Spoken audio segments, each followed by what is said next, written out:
Welcome to SoCal Sports Report's 70.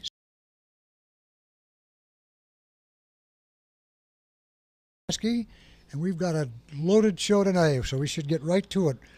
We'll lead with Manny Machado. Finally decided to play in San Diego, take the money and not worry about winning.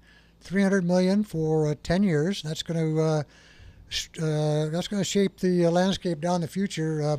Bryce Harper already says he wants more, so we'll talk about that. Possible strike also looms. We have to mention Don Newcombe, who passed away, one of the greats, one of the innovators, one of the truly class acts in baseball. The NBA All-Star Game, we'll go over that. LeBron says he wants to own a team when he's done playing. He also says he's going to accelerate himself during this last 25 games of the season, get the Lakers into the playoffs. He's going to accelerate, whatever that means. Kuzma's performance, too, was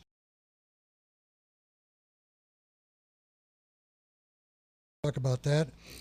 Anything going on with the Chargers or Rams, we'll look at that. Somebody said, C.J. Anderson said that Gurley has a strain, a bad strain in his bad sprain. I don't know why that came out now or why it hadn't come out before. Colin Kaepernick and Eric Reed settled their collusion. We'll look into that. Ducks have gone pretty well. 3-1, I think, under Murray. Now just 3 points out of the second hole, but they got 4 teams in front of them, so we'll look at that. And Kings, there might be they've made that one trade. What, Thompson? Didn't they? Or was that last week? Last week. Also, look at the results at Riviera. Just keep John happy. So let's get right to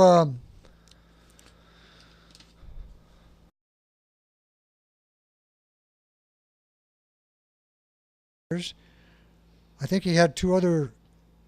No, Harper's had two $3 million offers. Mm-hmm. He's not going to take those now that Machado's gone for $300 million. So San Diego, that team with their farm system, they're not going to be. They'll finish last this year, but there could be a future there with some of the young kids. So let's talk about. What are your thoughts on on Machado, Vince? Look, I don't paint him to be the kind of villain that everybody else does. He didn't want to play in New York, that's fine. Didn't want to play in Chicago, that's fine too. He wanted 10 years and $300 million guaranteed rather than an incentive-laden contract. I'm fine with that. It's fine. And the Padres, did something to make their team relevant. Look, I don't know that they're going to compete this year. Las Vegas doesn't agree that they're going to compete this year, and that's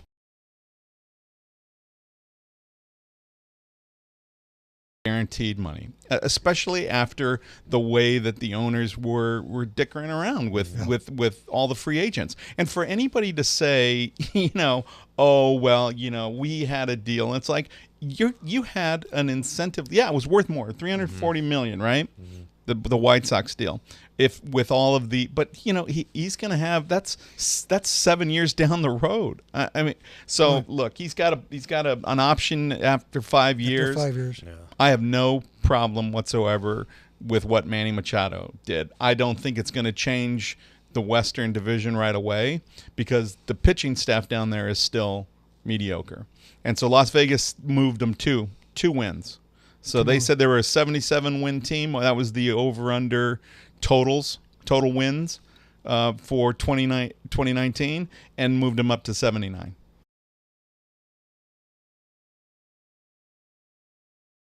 I can't blame him either. I think I'd much rather live in San Diego than in New York. Better weather, better climate, better atmosphere. You're not going to have the press hammering at you every single day, and it's much more relaxed, stress-free. They're not expected to contend like the Yankees always are. San Diego's a nice environment. It's a beautiful city, and I think he'll be welcome there, and I think he's going to enjoy his stay in San Diego. I think he will. No, I do too. I think if the Padres can go out and get like a Dallas Keuchel or another free agent arm, then I think that win total might go up a little bit because their starting rotation is not ready yet. They're already looking 2 years down the road for their younger guys to come in and step in and do well.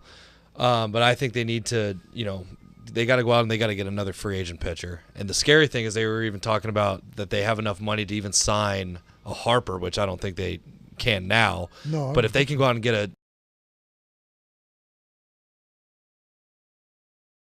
I think that'll help just to kind of groom the young guys that they have coming up, pitching wise. could they afford Keuchel now? Didn't you say Cincinnati had the inside track on?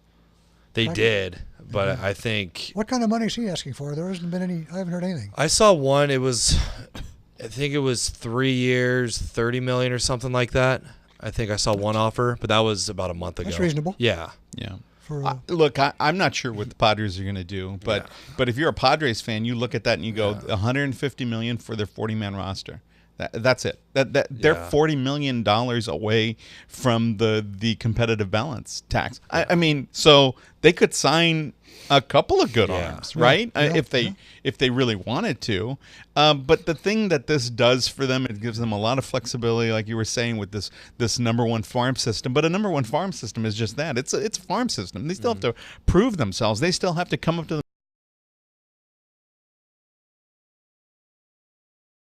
And when is that going to happen? Is it going to happen next year? I don't think it doesn't. Nobody agrees it's going to happen this year. I don't think, unless you're the San Diego honk.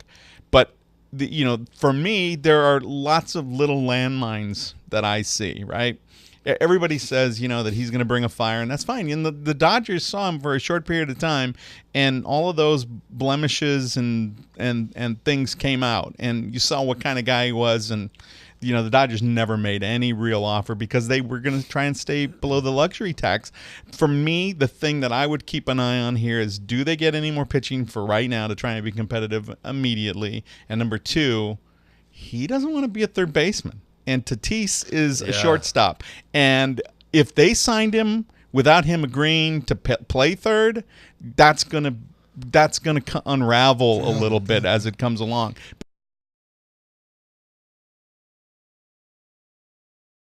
Play shortstop. If he says third base, I'm good. Put me in the 4 slot. Put me at third base. And Tatis, they bring up Tatis. That's going to be a pretty good team in a couple of years, but not right now. Yeah.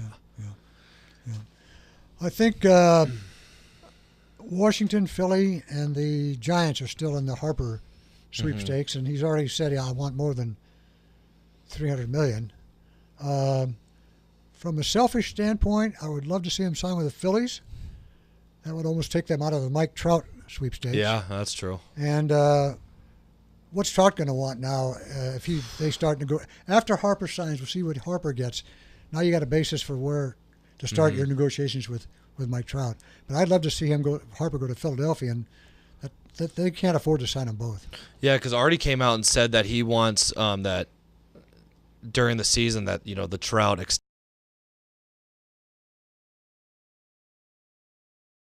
waiting to see what Harper gets. Yeah, exactly. Which is now it's scary because now it's like I don't know if we're going to be able to have enough money. Doesn't that seem like PR? Yeah. I mean, doesn't that? I mean, when he says this and I just hear blah blah blah blah, there's no way Trout signs an extension. There is absolutely no way that Trout signs an extension. There's just no way. It would be silly. He's a great guy. He's a loyal guy.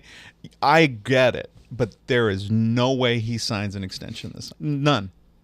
So they're in it, and if he's not going to sign an extension, then they have to be very methodical about whether they're going to make him a gigantic offer when he becomes a free agent, or whether or not they decide to trade and rebuild.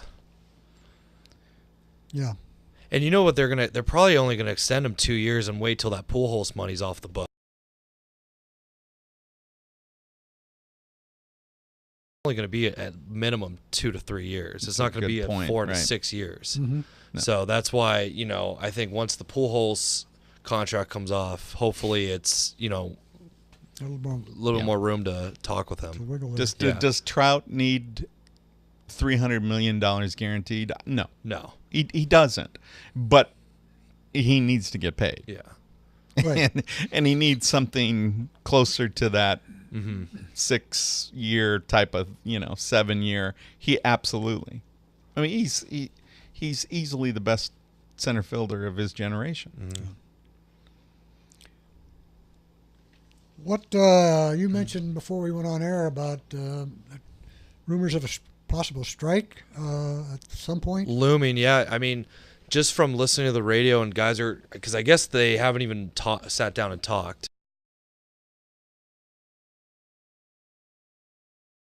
Where teams are paying guys not for what they used to, 10 to 15 years, what they've done. Now they're paying them for their future.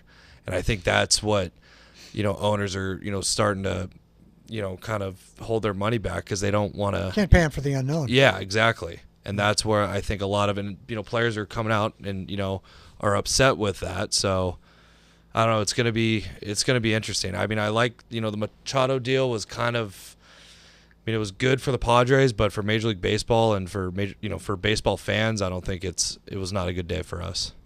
It's one of those things where I kind of go both ways. It's like, look, there's a collective bargaining agreement on the books until 2021. Sure, there can be a strike or a lockout in between, those agreements.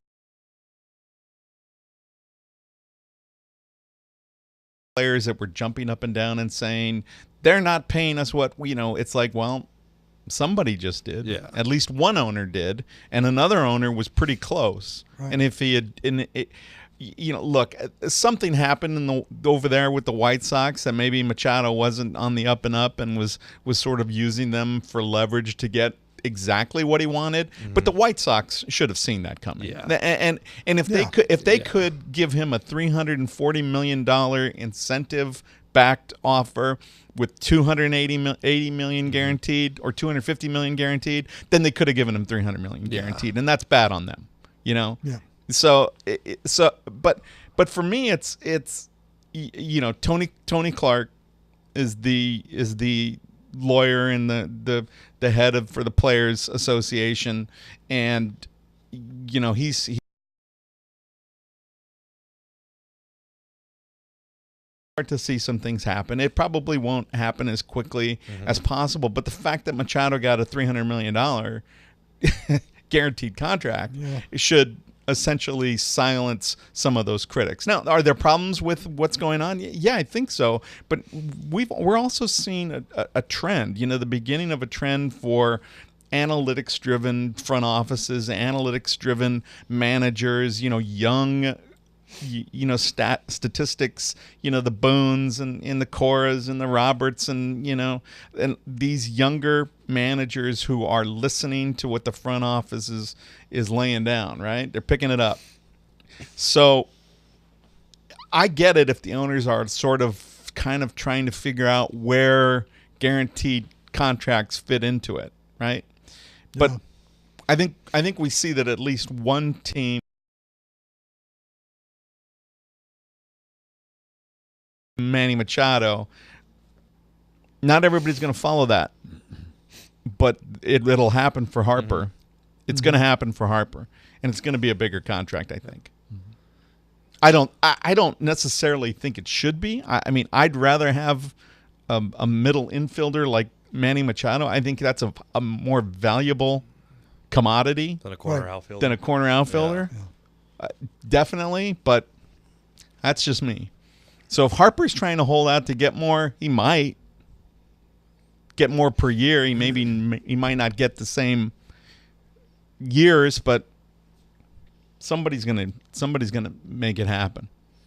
And it's probably gonna be the Phillies because they have all that money to spend. I mean, they just re-signed. They extended Nola, and I mean they were talking about even at one point signing both Machado and Harper.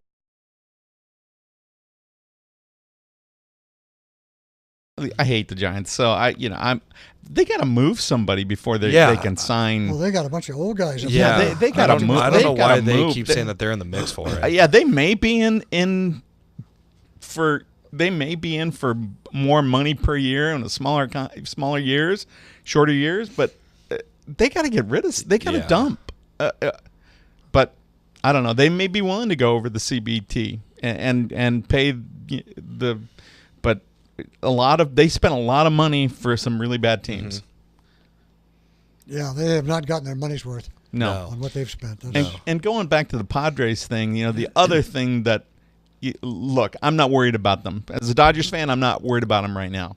But the other thing that sort of gives me pause just objectively is the fact that they're paying two guys 40% of their payroll, right? So of 40,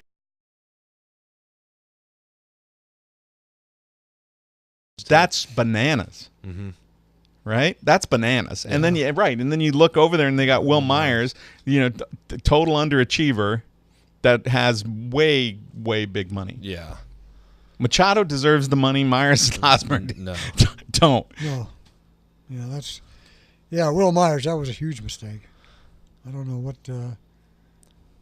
and Hosmer didn't exactly beat up the National League last year either. No, there were some crazy numbers that I saw about how often he hits ground balls. Oh yeah, and it's just a ridiculous number for a first baseman with that kind of money. It's supposed to be your power guy. Yeah, dreadful. And he was starting to decline his last couple of years with Kansas City, and then he got that big contract with San Diego. I was kind of shocked by that. Well, especially in that ballpark. I mean, because it's not a hitter's ballpark at all. Even though they moved. Let's see, because Machado's been in a bandbox his whole career, and then he goes to the Dodgers for a couple months. I mean, he's not going to have the same numbers in San Diego.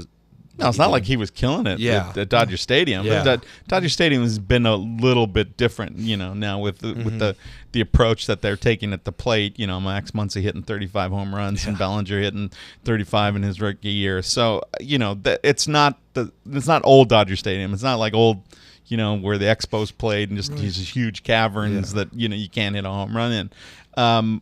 But, Petco's a little different, right? It's a little harder, and it's the reason why you see this correction on guys like Myers and Hosmer. And that's the other thing is it's like you got Machado, but you still got Myers playing in the outfield, and that's not good for any defense. No. It's not like you're putting a little bit of defense maybe if you're getting a great offensive player, but he's not.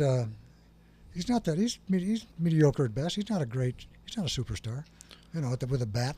No, I mean, and you can, kind of give him a pass just because they haven't found a position for him. Exactly. But third base last year they tried it. Yeah. So, I mean, it's starting to, become a point where it's like, okay, it's not working. We might need to, see what else is out there. Because they were already talking about trading him last year. I don't think there's any takers. I mean, I wouldn't want that contract. No. Be interesting to see how the fan base down there, are they going to invade the ticket offices now and buy their season tickets and jack up the attendance and fill that ballpark? Like you were missing last week, Vinny. I mean, they're the only game in town in the summer. It's beautiful weather. It's a great location. There's no reason why they shouldn't pack that stadium now with if they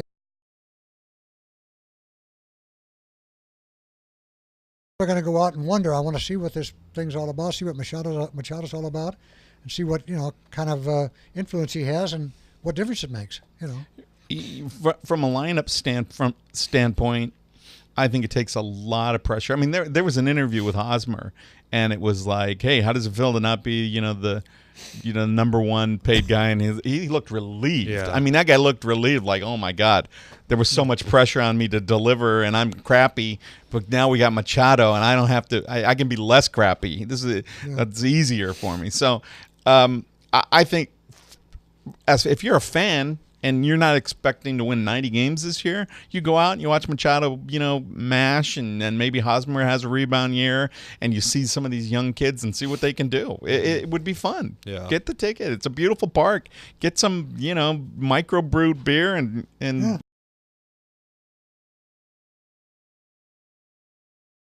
I think the future is bright with, in addition to the farm system, which you hope will be as good as they're, projected to be. And then to add a guy like Machado, it's got to give you hope. If they can get 500 or 2 or 3 games below 500, I think that's a winning season for them. As sad as that seems, but I think that would start kind of rallying the fan base even more. Said they were Vegas was at 79 now, so that's pretty close to being 500. Right around 500. But again, it's a double-edged sword. If you're a Padre fan, you're not expecting a lot. But now that they got Machado, if they don't make any other moves and you got to wait around for these kids to develop, that might get a little frustrating. Yeah, that's right, for sure. Let's talk a little bit about Don Newcomb, who died, today or yesterday. He was another one of those,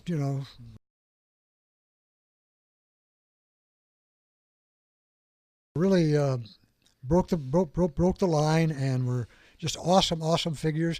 He created, when he retired, the that front office position of community, activity and community, Relations.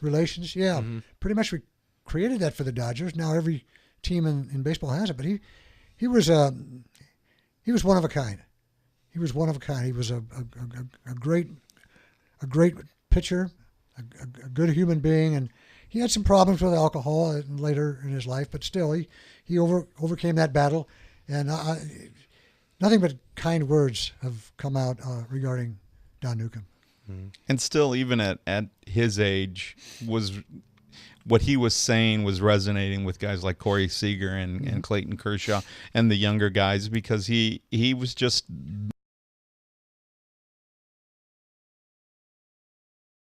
and turned that around and was able to raise money for substance abuse and things of that nature, but also just be a happy, great ambassador for the Dodgers when all year round, and he would show up even in his 90s to those games and even down at spring training, and what a figure. And for me, as being a lifelong Dodger fan, it was that 1955 was that year, that they finally broke through and won a world title, and he won 20 games that year and hit 7 home runs, drove in 23 runs, had a on base plus slugging of 1,026 for a pitcher.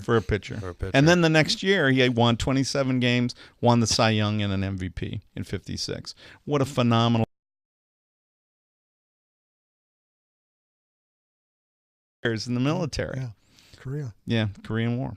Yeah. What was I going to say? But what a just a fantastic ambassador for the game. One of the greatest Dodger pitchers in a like on the Mount Rushmore of great Dodger pitchers. Oh yeah. And in an organization that has had some amazing ones.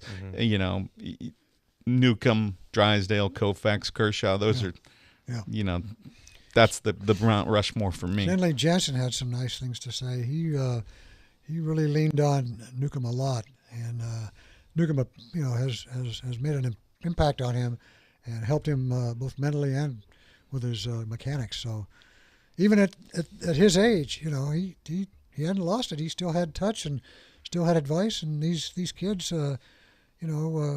couldn't wait to talk to him and pick his brain and.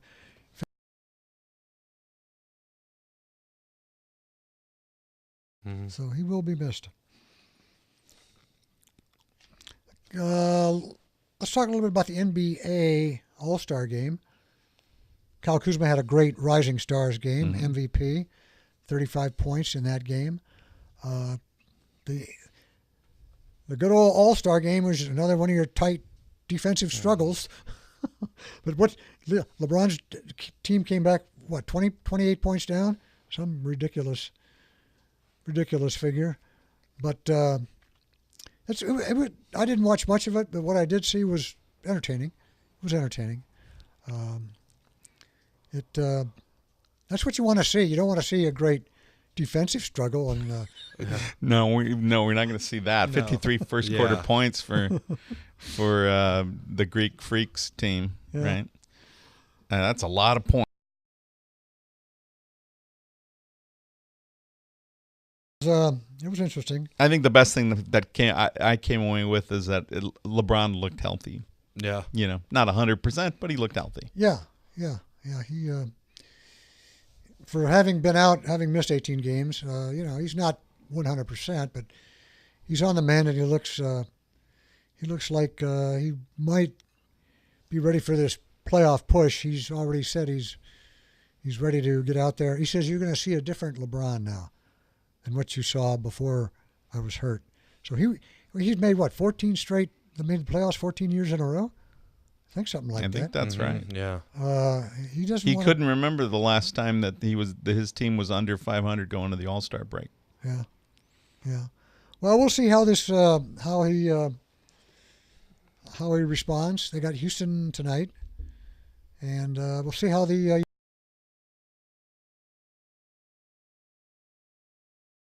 to LeBron now that he's back and wanting to take charge, wanting to be the man. He may say that he's going to accelerate things. He said today or yesterday that as far as health wise that he's rounding third and sliding into home, which tells me that he's not quite 100%. Defensively, without Ball, that team is not very good, and that loss to Atlanta was, for me, that was the end of the season. And I just don't think it's going to happen. It's just not going to happen. There's too much for them to overcome. Reggie Bullock adds some things that help that team, but getting rid of Zubats for just because they wanted to unload Beasley, I mean, they could have done what the Clippers did and just waive him. That's what the Clips did, and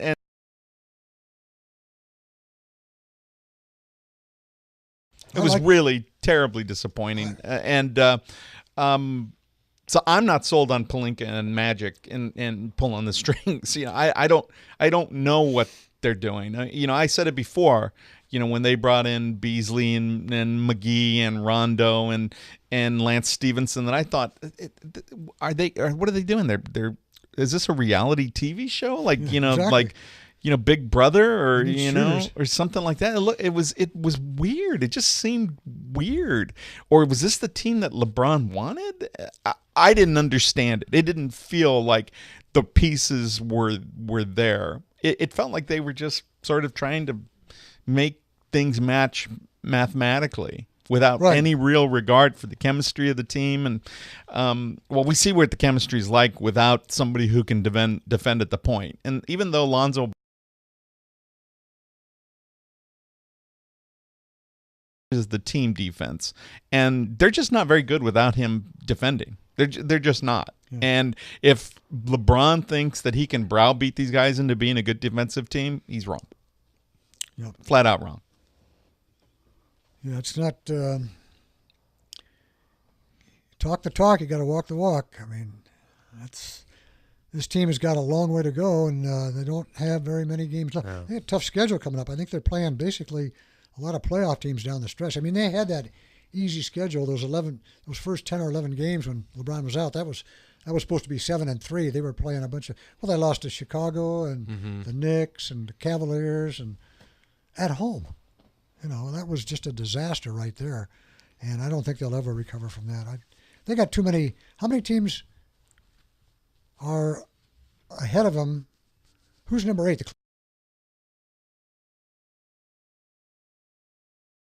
You want to be 7. You don't want to get Golden State in the first round. And I don't even know if they'll get if they'll get that.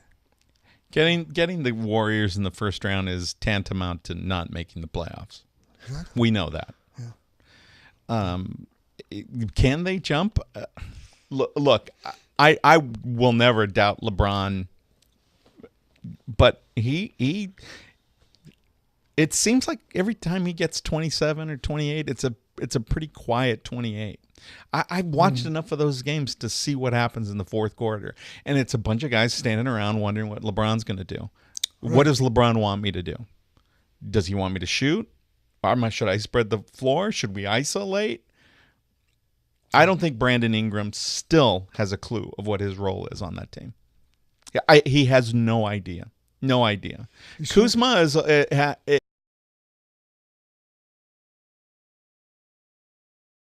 has trouble defending. Ingram's got length, so he can defend there, but I don't think his defensive instincts are great. So I think there's a lot wrong with this team that could improve if they get the right pieces, but they need to get guys who can team defend and shoot from the perimeter. This is still a team that can't shoot threes, can't hit the free throws, and doesn't defend in the fourth quarter. Yep. Because I'm calling time of death on this already. That loss going into the All-Star break. That wasn't good. Atlanta. Awful. Yeah, and I haven't. The worrisome thing is that Luke talks about defense, but I haven't seen any real improvement the entire season. How many games have they played? I played 60 games or 58 games or something. I haven't seen a lot of consistent defensive improvement entire season. And you get 130 points in a game and you give up 142, or that's ridiculous. I'm like you, Vinny. I would be shocked if they made the playoffs. I really would. I would be shocked. I would be shocked if Luke gets another year. Oh, he's got to be gone. He's got to be gone. Jeannie said no, not now, but she's open to postseason, after season changes. I don't know what good it would do to bring in a new coach and a new staff and try to implement a new system now, this late in the season. Let Luke play his way out of the job, and I think he'll be gone. I think he'll be gone when it's over. I don't think that'd be any surprise to anybody, even him.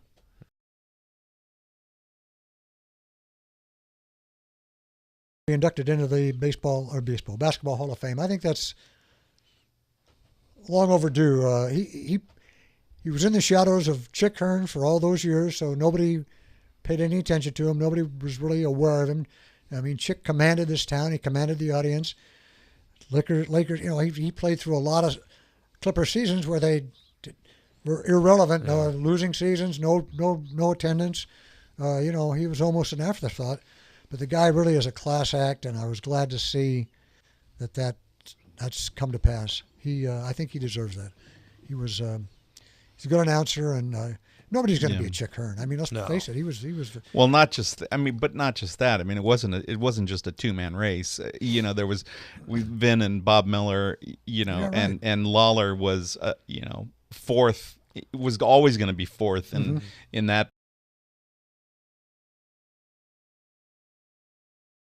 See what Lawler was like. Personally, I don't love the bingo. I don't love it. And that's part of it is, that's just a taste thing. Right. But he is a solid broadcaster, an upstanding guy, and better than the Clippers deserved for a lot of the years. I mean, he was the classiest of the classy compared to some of those bad Clipper teams that he was broadcasting for. You got to give the guy credit too. 40 years with that organization. I'd like to know how many of those 40 years were winning years. This guy had to put up with crap, probably for most of his career, and he still had to sell it, make it exciting, get you riled up, and that was a tough sell. That's a tough sell job, and not easy to get behind the mic of those games. And I like him too, just because he.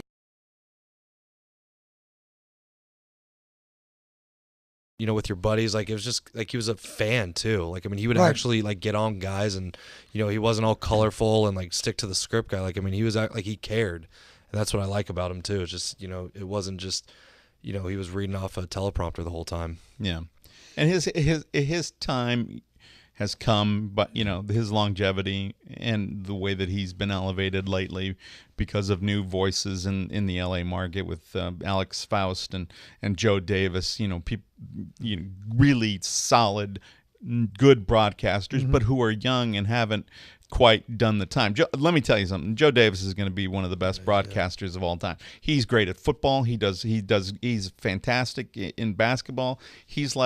For me, he's like a mini Vince Scully. I love Joe Davis. I never get to hear him. He's fantastic. He's fantastic. Well, then you need to watch Pac-12 basketball.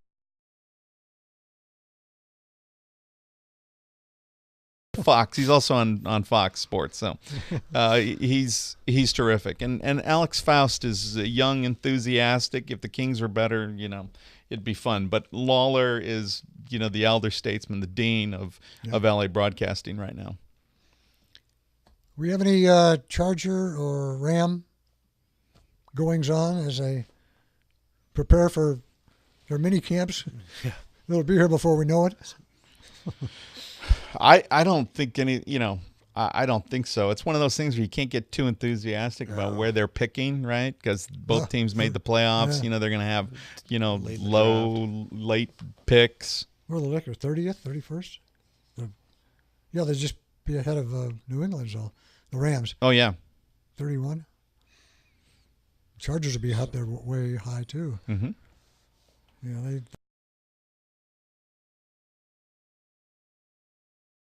Now it's coming out with Gurley that C.J. Anderson came out and said that. Yeah. I don't know if that's something in the clubhouse or what, but I don't know. I just kind of found that a little interesting that all of a sudden now Anderson's saying it and nothing from Gurley at his camp. I don't know. That's just weird to me. Timing doesn't seem right. Yeah. To me, I said it, last time we were on and talking about the Rams. I knew he was hurt. Everybody knew. I think everybody knew he was hurt, and otherwise it would have just been, irresponsible of McVay to not give him more touches. I was never buying his touches weren't quality, so we didn't give him it.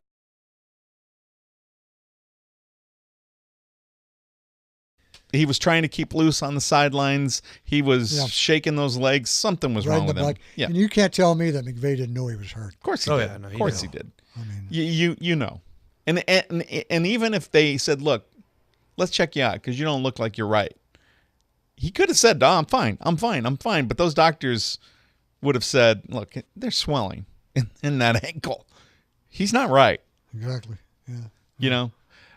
So I knew it all along. There was just no excuse. You knew it. This is not like, a guy who wakes up and goes, oh my God, I can't believe my wife left me. I don't know why she left me. It's like, yes, you do. Of course you do. Exactly. Of course you do. You knew it was going to happen. Yeah. So to me, it's, but you're right. Why now? Why now? Maybe because C.J. Anderson, I don't know, does he got,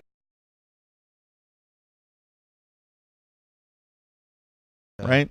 So he can talk freely and he wants to stand up for his boy. It's like, come on. You think he was really bad? No, he was hurt. Come on. Yeah. Well, I think we all knew it deep down. We wanted somebody to admit it. Nobody would admit it. So then we had to take a different angle, Exactly. Yeah. Colin Kaepernick and Eric Reed win their collusion suit against the NFL. Well, they didn't win. Let's not twist it. They settled. They settled. It's not a win. That's a settlement. We don't know the details. I'm just saying it's. They got some money. Yeah, probably a lot of money. A lot of money. Yeah, a lot of money. I think it was $60 million for Kaepernick. Is that true? That's the rumor. That's the rumor. 60? I have no idea. And whatever kind of tale about this is like, oh my God, the NFL never settles with anybody. They will fight tooth and nail to. We don't know because they're both obligated to not speak about it. Right. That's what happens. And there's, non-disclosure. That's it. They settled. It could be 10 million. We'll never know. It's more likely closer to 60 million than it is to 20 million, but we just won't know, and we never will know definitively. Right. And to me, I just don't know whether Kaepernick's going to get a contract. I don't think that just because the NFL said, okay, we'll settle it. Does that change anything? I don't think it does. I don't think he. No, because you still got these rich white owners who don't want this guy kneeling during the anthem. Yeah. I don't blame them. Who, are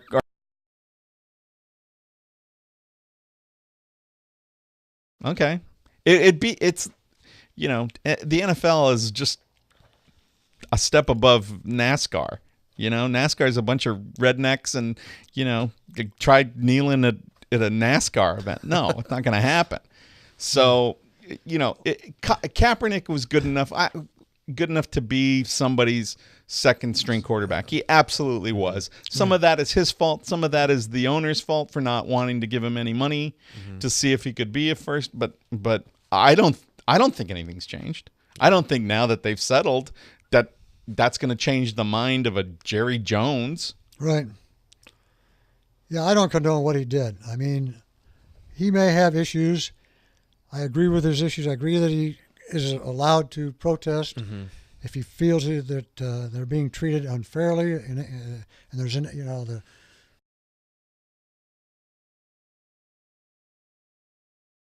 You can say what you want and protest what you want and do what you want, but he does not need to kneel at the anthem. There's other ways to protest. I don't begrudge him protesting. That's fine. But that flag represents the country, represents his freedom, represents the opportunity he got to make the money that he made. And I don't believe that he needs to disrespect that.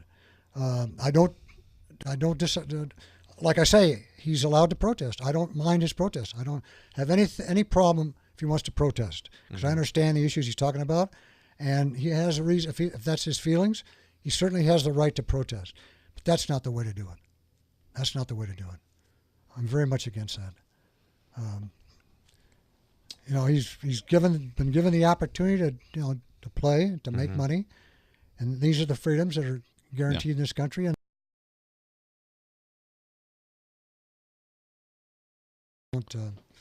he can protest. That's fine. Yeah. Look. I was raised by my father to stand for the national anthem whenever it was played live. Take off my hat to be respectful. It means different things to different people, right? I mean, there are liberties and there are freedoms, and it's like, well, if he wants to protest, well, you saw how the owners protested, counter-protested it. They just didn't sign him.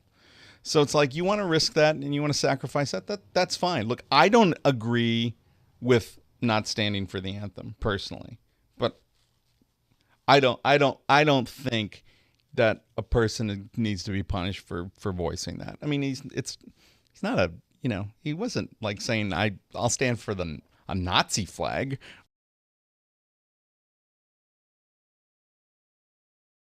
That the flag represents the freedom, and do people believe that there should be a law that you can't burn the flag? Sure, there are plenty of people, but that's not. The First Amendment protects your right to burn the flag. That's just the way it is, and so the First Amendment protects your right to do that. But if your boss says you need to stand, then that's a rule, right? I listen to my boss. When they tell me to do something and not do something, but it's a different fight, right? Yeah.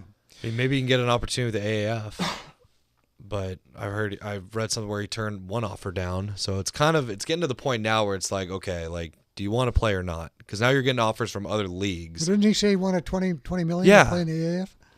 Like, no. I mean, I'm sorry, but like, look at I get what everyone's saying, but he's a backup quarterback. I think he could get a job if he wanted it. Yeah. He says, I'm a starter. I want to be paid starters money. If you just stop and realize, I bet you he could get signed as, like you say, a backup quarterback. Yeah. Probably a pretty hefty salary. Oh, I'm sure there was probably a couple teams that could have used him as a first stringer, or when somebody went down, they absolutely could have used him. And but I'm not. Look, I know exactly what the owners were doing, and they blackballed him, and that's on them. If you want to sign like a 40-year-old Hasselbeck before you sign Colin Kaepernick, then you're a moron. Okay, and you can go ahead and do it. It's your team. You own it. Whatever. You spend a lot of money. That's fine, but it's stupid. Yeah. So and if he thinks that it's beneath him to play in the AAF, well, go play baseball, right? I mean, that's what Tebow did. There's plenty of people who think Tebow game led the team to playoffs. He was awful. Kaepernick is not Tebow, but I think Kaepernick should be playing somewhere. But if he's demanding to be a first stringer and get this kind of money, it's like you get what you get, man. Yeah. I would get a job as a backup and then earn that starting position. Yeah. There's some teams that need them. Yeah.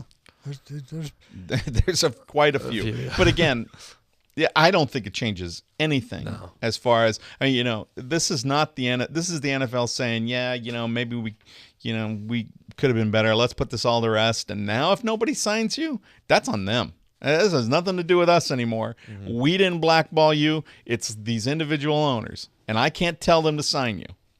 So, yeah, that's right. $20 million to play in the AAF. You couldn't.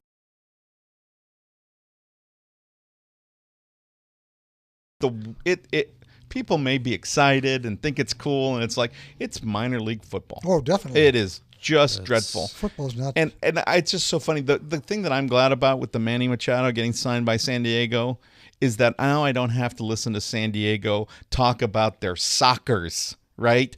And Landon Donovan playing with the Sockers and the Fleet. The football team named after an enema. Brutal. And Berkovici. What an awful and it's. I'd rather watch paint dry. I tried it. I tried it. It's no fun. None. No. So you said that there were some innovations happening. I like that first game. They had the replay judge in the. That was cool. Up in the booth, they had him different. wiped when he was looking at the play on the field and trying to make his decision. The quarterback.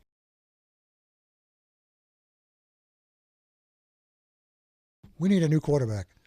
There were a few things. See, to me, that's sort of gimmicky. It's like, I love sausage. I don't need to see how it's made. I don't need to hear the guy going, well, yeah, you got one foot in. Let me look at the other foot. He did not get the other foot in. That is a no catch. Repeat, no catch. I don't need to hear that. To me, that's not an innovation. That's just dull. Right? Yeah. If you'd show me, like, with the, what was it, the XFL, when they had some, the cameras and some of these things. I mean, some of those things were cool. But for me, it's like, you think the NFL is going to do the no kickoff and lose all of that time for advertisements in between? Hell no. I mean, the only reason they keep kickoffs is because they get time to show.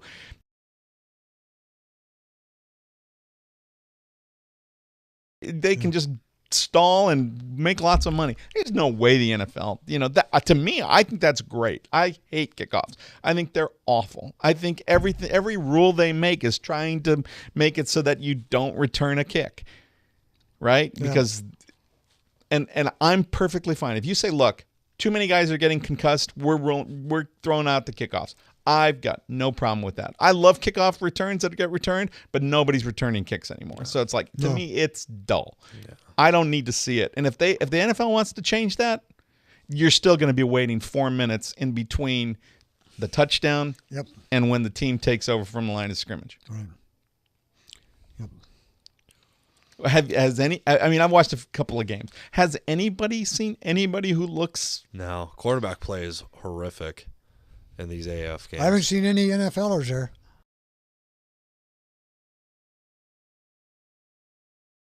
Again, people love second chances, and it's a second chance league, and it's like, and in that regard, that's why I don't love guys who have had their chance and now are trying to get another chance. I mean, if it's minor league football where these are kids that said, look, I don't want to play college because I need to support my family, and a 20-year-old kid gets to play there before going to the NFL, I'm all for that. I don't need to see Mike Berkovici and Logan Whiteside and other guys who I've never heard of trying to make a case for themselves holding a clipboard in the NFL.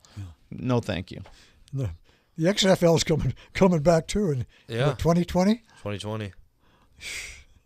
Now we'll have two minor leagues. I'd rather watch.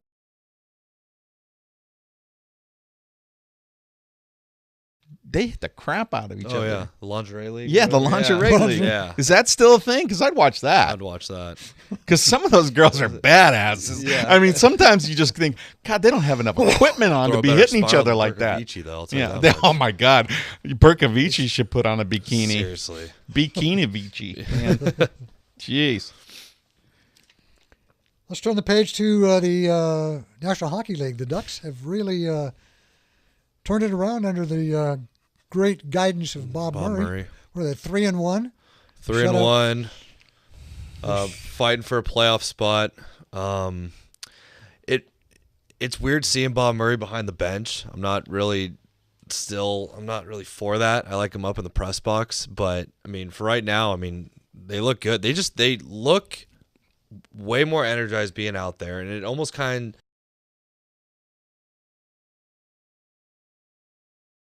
locker room, because I mean, that road trip, or they did that Canadian road swing where they didn't win. I think they lost 7 straight or whatever. Yeah. I mean, there was Did they get any points? no point. There was no points. I think they only scored maybe 3 goals total in all 7 games. Yeah. And now they're coming out. I mean, they shut out Minnesota last night, and they just, I mean, Perry looks, Even Perry. Perry looks kind of like he's got a little extra pep in his step. Well, he should. He's been out the whole year. But Kessler and, I mean, Richie, I mean, these guys just look just more energized, and it's actually like fun to watch now. It's like, okay, maybe we got a shot, of getting that second place wild card. But I mean, I don't know. I think Carlisle was the problem. I really do. Well, they were outscored 20. I heard tonight 21-3. I think on that 7-game losing streak. Yeah, 21-3, and it was awful, ridiculous. Yeah. I mean, but now you look at this 2 months ago with Carlisle. I mean, all those guys. I mean, Max Jones, Larson, Terry. I mean, those guys were all healthy scratches for the most part, and a lot of these, road trips where it's like you want to bring guys up and see what they can do, but Carlisle never liked playing rookies. But now you see them out there, and it's like, okay, like for the future, as a Duck fan, you're like, okay, this is nice when Plus, you want to go to the speed game, and all those kids are young and fast. It's not 2007 anymore, where it's just dump and chase and get big bodies, and we'll hit them, inside the net. It's not going to work anymore. Well, you're right. It isn't like that anymore. You still need the teams that are winning titles and cups are still going to have those lines that grind. Mm-hmm. But again, it's not just about speed, and I think that was like the part of the problem with the Kings. It's like you can up your team speed and lower your age, but if those fast guys can't,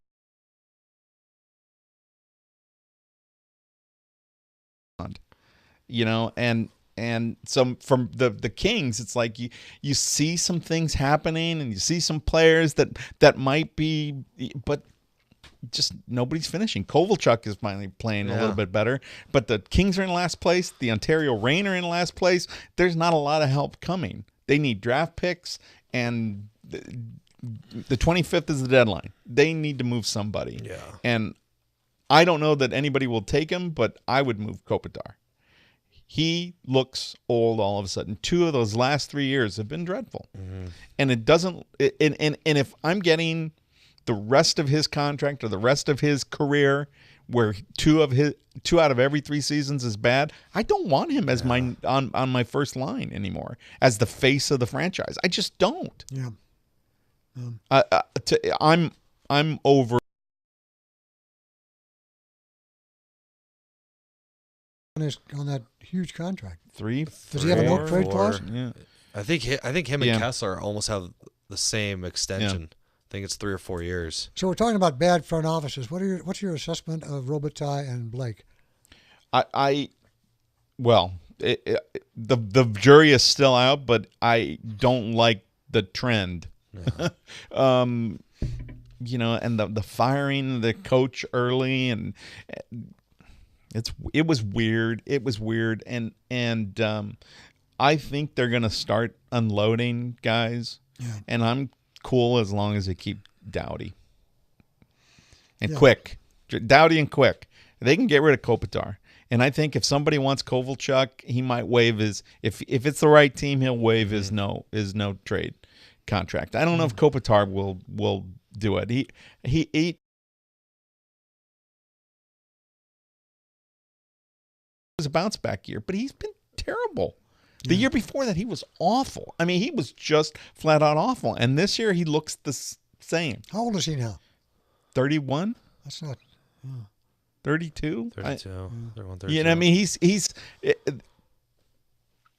the Kings are old, and you know their star should be better. Their number one guy should be better, and he's not. So they've got some restricted free agents and guys like Kempe who could be really good, and Wagner, but it's lose for Hughes. Get that high draft pick and seriously, and reload. And the West is still up for grabs. I mean, the Kings are only. I mean, they're still there too. I mean, it's wide open. I think.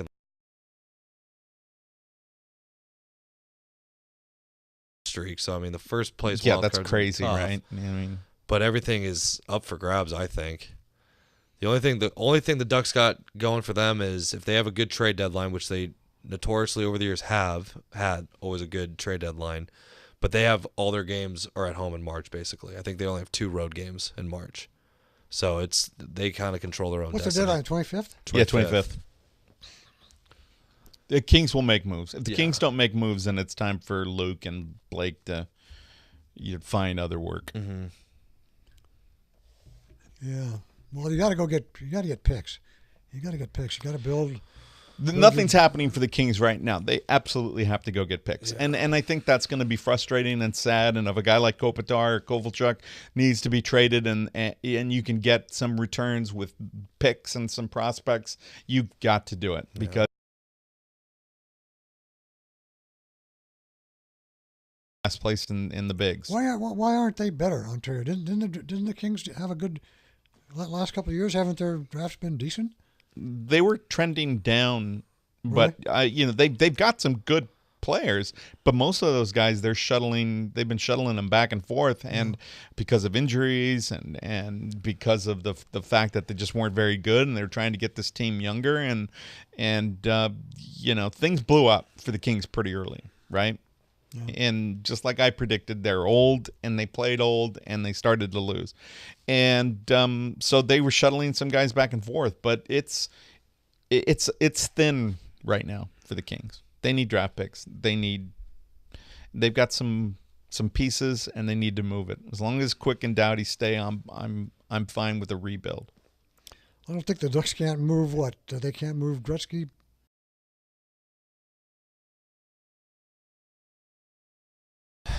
They could I mean, I think Perry and Getzlaff, because they both signed that same 8-year deal. I think they both have 3 years left. Yeah, Kessler has 4.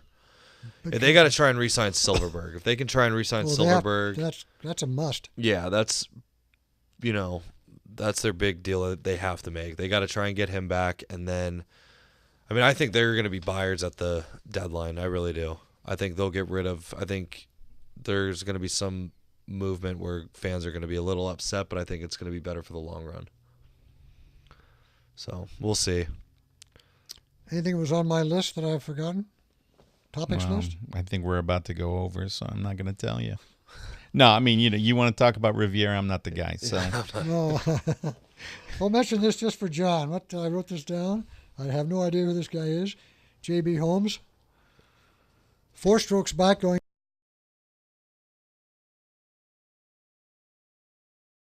Got a putt on the 13th. Blasted out of the bunker on the 16th. Got a par. And won it by a stroke after Justin Thomas blew up with a 75. So he ended up sneaking in there by one shot. But where's John when we really need him? Well, we really need him when it's Masters time. I don't think Riviera counts. Yeah, that's true. That's true. I don't even know where Tiger finished in that tournament. Of course, that was rained all week. Mm-hmm. Yeah, it was brutal. It was not a good week for golf and. All I know is we've got baseball. Yeah, that's starting this weekend. That's Saturday. The Dodgers and White Sox both train there, so they might as well start the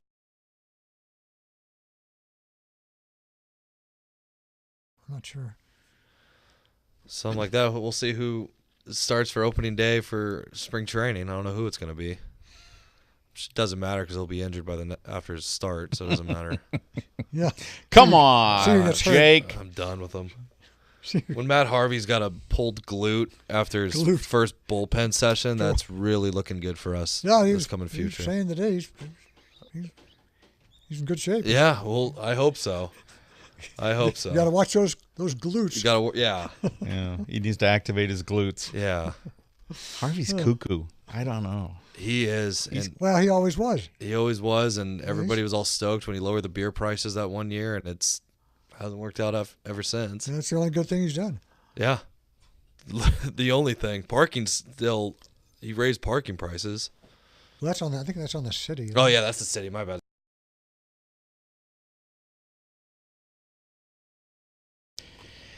Artie needs to figure some things out, and if our boy Mike Trout's not coming back, then start calling around. That's right. That would be the put the nail in the coffin if that happens. Yeah. That would be the end of it.